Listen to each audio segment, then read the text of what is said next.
उसने कभी नहीं सोचा था कि वो दुनिया को बदल देगा। विलियम मिलर सिर्फ एक किसान था, एक सैनिक और तर्क में विश्वास रखने वाला आदमी। 1882 में मैसाचुसेट्स, अमेरिका में जन्मा। वह एक धार्मिक वातावरण में पला बढ़ा, लेकिन खुद परमेश्वर में विश्वास नहीं करता था। जवान होते ही वह देवादी देइस्ट बन गया।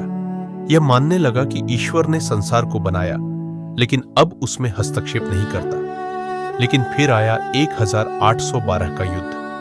जब मौत चारों तरफ थी, तभी एक दिन उसके पास एक तोप का गोला फटा, लेकिन वो पूरी तरह सुरक्षित बच गया। वह चौंक गया। उसने खुद से पूछा, मैं क्यों बच गया? परमेश्वर ने मुझे क्यों बचाया? और तब से उसकी तलाश शुरू हुई।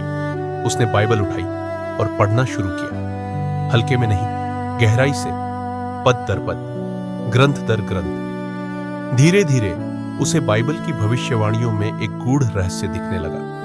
दानियेल की पुस्तक में उसने समय की भविष्यवाणी देखी और विश्वास किया कि यीशु मसीह 1843 या 1844 में वापस आने वाले हैं। शुरुआत में वह चुप रहा। आखिर एक किसान की बात कौन मानेगा? लेकिन सत्य को दबाना कठिन था। एक दिन उसने प्रार्थना की, प्रभु, यदि तू चाहता है कि मैं ये संदेश दूं, तो रास्ता खोल दे। और कुछ ही समय बाद एक व्यक्ति उसके घर आया। पास के चर्च में उपदेशक नहीं आया था। यहीं से शुरू हुआ एक आध्यात्मिक आंदोलन। विलियम मिलर ने प्रचार करना शुरू किया, पूरी निष्ठा, विश्वास और साहस के साथ। हजारों लोग उसकी बातें सुनने आने लगे। एक किसान अब बना था आशा का भविष्यवक्ता। यह था मिलर आंदोलन, जिसे हम कहते हैं द्वितीय आगमन आंदोलन, सेकेंड एडवेंट मूवमेंट।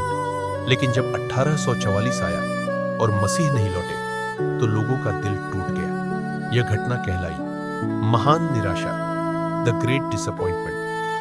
बहुत से लोग छोड़कर चले गए, लेकिन विलियम मिलर डिगे नहीं। उन्होंने कहा, मैंने अब अपनी आशा दूसरी घड़ी पर रख दी है, और वहीं मैं खड़ा रहूंगा जब तक कि परमेश्वर मुझे और ज्योति न दे। 1849 में उनकी मृत्यु हो गई। उन्होंने वह दिन नहीं देखा जब मसीह लौटे, लेकिन उन्होंने एक पूरी पीढ़ी को तैयार किया। उनकी खोज ने, उनकी निष्ठा ने और उनकी आशा ने उस आंदोलन की नींव रखी जिससे जन्म हुआ सेवेंथ डे एडवेंटिस्ट चर्च का। वो केवल एक किसान थे, लेकिन उन्होंने पूरी दुनिया को जगा दिया यीशु मसीह के जल्द आने की तैयारी के लिए। विलियम मिलर, एक साधारण मनुष्य, एक असाधारण बुलाहट के साथ।